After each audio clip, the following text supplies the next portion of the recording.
Dhe të gjitha janë të kompleksuar që t'i dalin kundër këtyre skemave dhe Rama me inteligjencën e tij jo dash lart, por të kapshme kur vjen puna për hallet që ka, bashkë me Tony Blairin dhe Sorosin, e ka kthyer këtë në një kaos të fortë mbrojtje ndërkombëtare në Euroflas, në Davos më saktë, ku ai del si një paraeroj edhe që ofrohet bashkë me Tony Blair si një vend eksperimental kavjesh, para se të bëhet në Angli, një vit para se të bëhet në Angli. Dhe këtu luhet një lojë shumë inteligjente nga ana e këtij sistemi, për të krijuar në Shqipëri suportin maksimal të gjithë maskareve të botës elitave për të përfshirë në çështjen e Shqipërisë.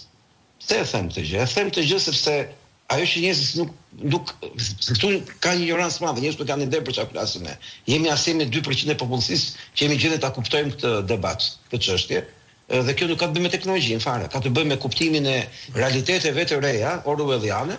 Dhe me kuptimin thelbësor të lirisë. Problemi që këtu në Shqipëri fjala liri nuk se ka ne kuptim të madh, me sa thënë drejtën.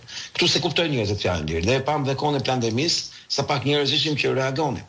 Dhe kjo është pjesë e të njëjtës agjend që përfshin edhe vaksinat, është e njëjtës agjend që përfshin shpopullimin e Shqipërisë, por ajo që është më e rëndësishme në këtë çast, në këtë moment që ne po flasim, ka të bëjë me një moment që unë do të ta kapërceja nivelin e paraqitur nga Zoti Fide, sepse këtu nuk ka të bëjë thjesht me kontrollin. Këtu ka të bëjë me manipulimin. Këtu duhet zgjerë.